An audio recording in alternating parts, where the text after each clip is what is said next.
Corneille Nangaa empoisonné, la guerre secrète entre Kabila et Kagame dévoilée. Les rumeurs d'une attaque contre Corneille Nangaa ont secoué la toile, mais la vérité est tout autre.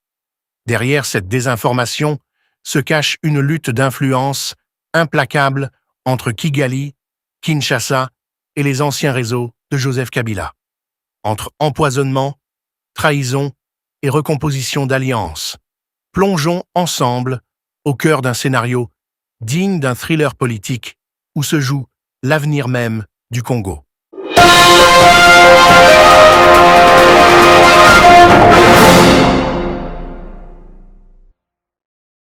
Bonjour chers auditeurs d'Africa Flash. Bienvenue à tous dans cette nouvelle émission d'analyse politique où nous décortiquons les dessous d'un épisode qui, à première vue, semblait anodin. L'annonce d'une prétendue attaque contre Corneille Nangaa, ancien président de la CENI, devenu aujourd'hui un acteur clé du front politique et militaire anti-Kinshasa. Ce qui s'est passé ces derniers jours dépasse de loin le simple fait divers. C'est une plongée dans les rivalités intestines, les manipulations médiatiques et les repositionnements d'allégeance entre anciens alliés et nouveaux ennemis. Ce récit, vous allez le découvrir, raconte bien plus qu'un malaise ou un incident de santé. Il dévoile une guerre d'influence souterraine où chaque geste, chaque silence, chaque rumeur est une arme. Depuis plusieurs heures, les réseaux sociaux bruissaient d'informations alarmantes. Corneille Nangaa aurait été victime d'une attaque à Nyiragongo, dans le Nord Kivu. Des images circulaient, des vidéos prétendument filmées par des combattants du M23 et des commentaires indignés s'accumulaient. Le camp Nangaa, prompt à capitaliser sur le chaos informationnel, confirmait rapidement l'attaque, accusant à demi-mot les FARDC et leurs alliés de vouloir faire taire un homme qui dérange. Pourtant, après recoupement minutieux, la réalité s'avère bien différente. Nangaa n'a pas été attaqué. Il n'a pas échappé à une embuscade. Il a été victime d'un malaise, d'une détérioration de santé d'origine suspecte que plusieurs sources proches de Kigali décrivent comme un probable empoisonnement. Et c'est là que le voile se lève. Car cet empoisonnement présumé ouvre une fenêtre sur les tensions internes au sein du camp rebelle pro-Kigali.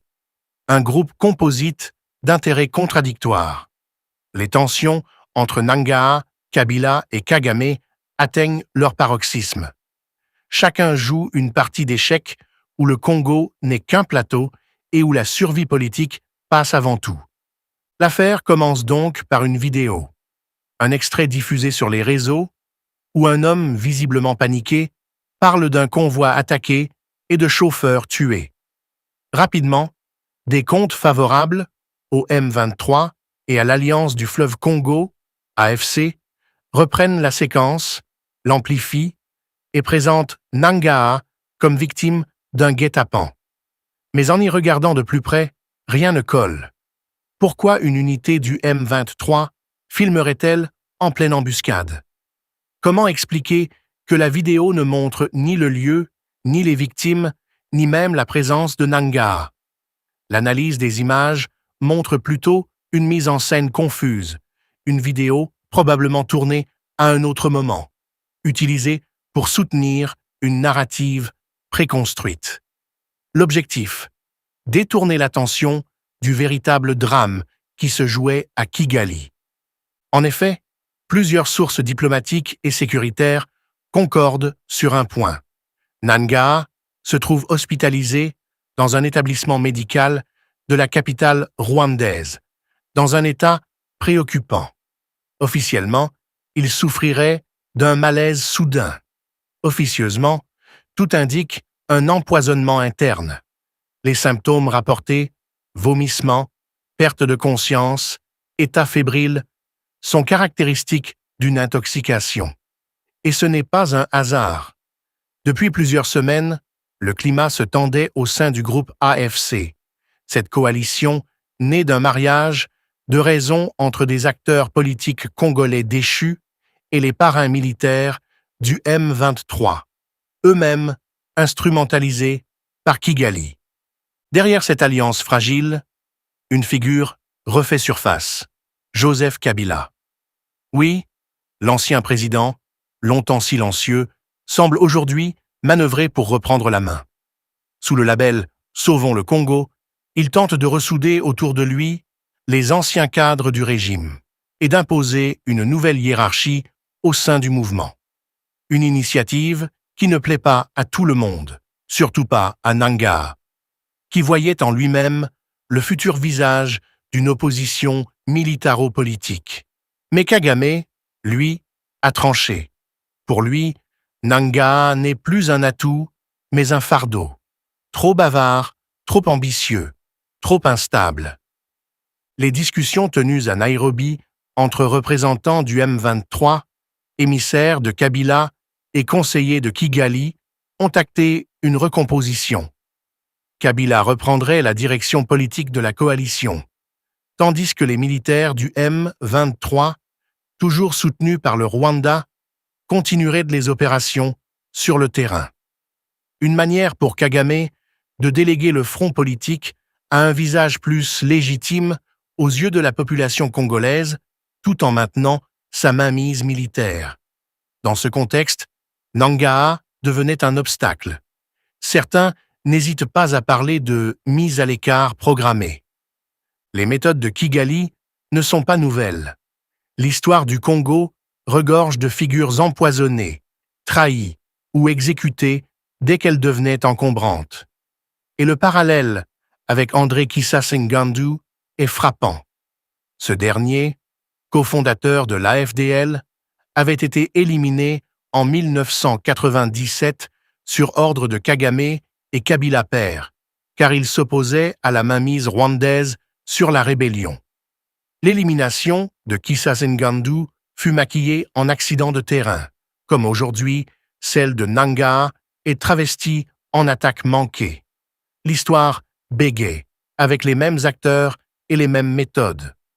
Mais pourquoi Kabila accepterait-il aujourd'hui de s'associer de nouveau à Kagame, celui-là même qui avait contribué à l'humilier et à le pousser à quitter le pouvoir? La réponse réside dans la stratégie du retour. Kabila sait que le Rwanda cherche une couverture politique. Les crimes et pillages commis dans l'est du Congo ont terni l'image de Kigali sur la scène internationale. En ramenant Kabila au devant de la scène, Kagame espère reconfigurer le récit, transformer une guerre d'agression en guerre interne congolaise menée par des fils du pays. C'est un plan audacieux, mais dangereux, car Kabila, lui, n'a jamais pardonné. Ce rapprochement cache un jeu de dupes, où chacun tente de manipuler l'autre. Pendant ce temps, les tensions s'exacerbent. Au sein même du réseau de Nangaa, certains cadres auraient commencé à prendre leur distance. Des arrestations discrètes auraient eu lieu dans les rangs des exilés à Kigali, accusés d'être trop loyaux à Nangaa. La désinformation autour de la vidéo n'est donc pas un hasard, c'est une diversion, un rideau de fumée pour préparer l'opinion à une issue tragique. Si demain, Nangaa venait à succomber, la version officielle serait déjà prête. Il a été victime d'une attaque.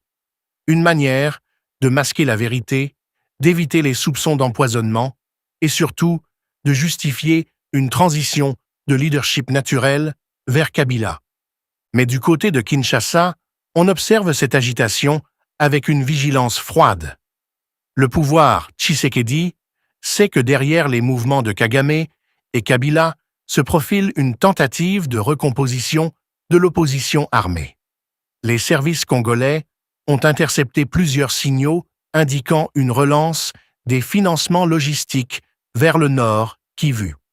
Des cargaisons de munitions, des véhicules et même des équipements de communication sophistiqués auraient été remis à certains groupes affiliés à la coalition AFC. C'est la preuve que le Rwanda cherche à maintenir une présence indirecte même après le retrait progressif de ses troupes annoncé par Kagame lui-même. Nos militaires n'ont plus 3 mois au Congo, aurait dit Kagame à Kabila lors d'une rencontre confidentielle. Une phrase lourde de sens.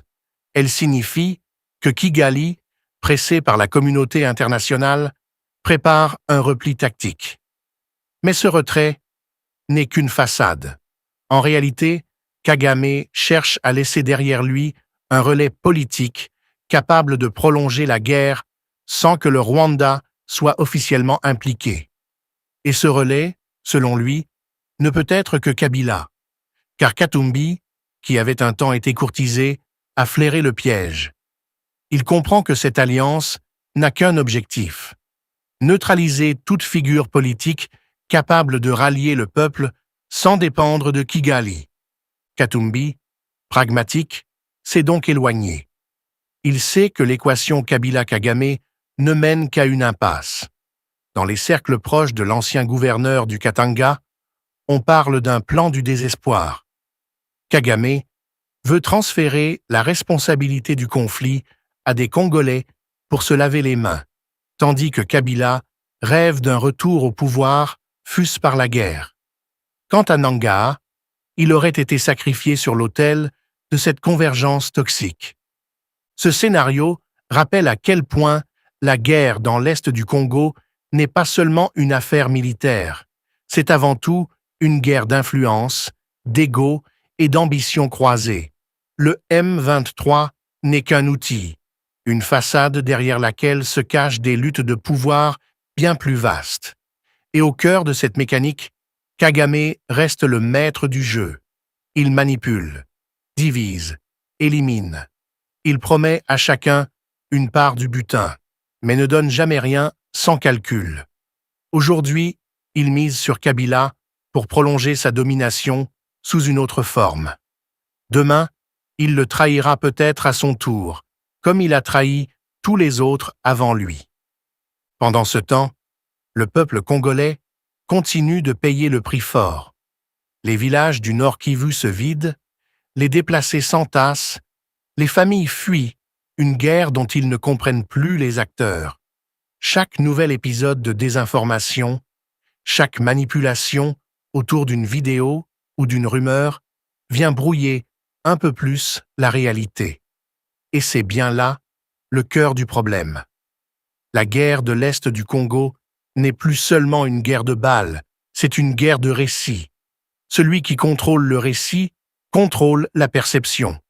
Et celui qui contrôle la perception contrôle la politique. Aujourd'hui, alors que Nangaa lutte pour sa survie à Kigali, une page se tourne. Si l'ancien président de la CENI venait à disparaître, ce serait un signal. La purge interne est en marche. Efface-toi, laisse Kabila prendre la tête. Tel est le mot d'ordre. Le même message que Kissa Ngandu avait entendu en 1997 avant d'être abattu. L'histoire du Congo est cruelle. Ceux qui se croient indispensables finissent souvent effacés par ceux qu'ils croyaient dominer. Nangaa n'échappe pas à cette logique.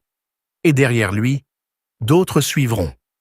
Chers auditeurs d'Africa Flash, cette affaire est loin d'être un simple fait divers.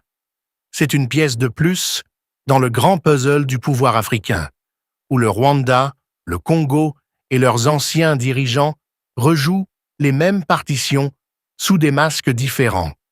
Ce qui se passe aujourd'hui à Kigali, Nairobi et Goma déterminera le visage politique du Congo pour les années à venir. Les alliances se font et se défont, les acteurs tombent, mais le peuple, lui, reste debout. Et c'est peut-être là, au milieu de cette tempête, que renaît l'espoir. Celui d'un Congo qui, malgré les trahisons, finira par se libérer de toutes les tutelles étrangères et reprendre son destin en main. Ainsi s'achève notre analyse d'aujourd'hui. Restez connectés sur Africa Flashes, partagez cette émission et surtout, continuez à vous informer. Car dans ce combat pour la vérité, chaque esprit éveillé est une victoire contre la manipulation.